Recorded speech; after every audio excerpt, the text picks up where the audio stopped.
এই 3টা মেডিসিনের যদি সঠিক ব্যবহার জানেন, আপনার মুরগি আর মরবে না। অনেক পোস্টে দেখা যাচ্ছে খামার ধরে উজাড় হয়ে যাচ্ছে, কারো মুরগি নাই, মানে সকলের মুরগি মরে যাচ্ছে।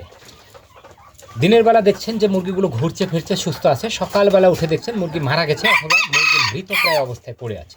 তো এই অবস্থায় এই মেডিসিনগুলো ব্যবহার যদি করতে পারেন, আলহামদুলিল্লাহ আপনার মুরগি সুস্থ হবে। তো এই 3টা মেডিসিনে অনেক কাজ রে ভাই। সাধারণত চুনা পায়খানা, রক্তর মতো পায়খানা, পাতলা পায়খানা, সর্দি কাশি, বিভিন্ন রোগে কিন্তু এই 3টা মেডিসিন কাজ করবে।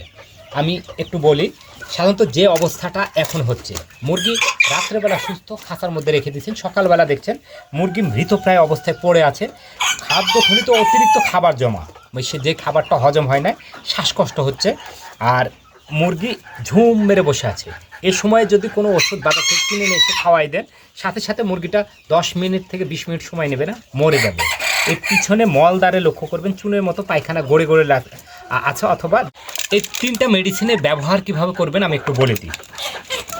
এই যে অ্যান্টিবায়োটিকটা দেখছেন, এটা কিন্তু পাউডার আকারে পাওয়া যায়। এর মাঝে আছে ডিস্টিল ওয়াটার।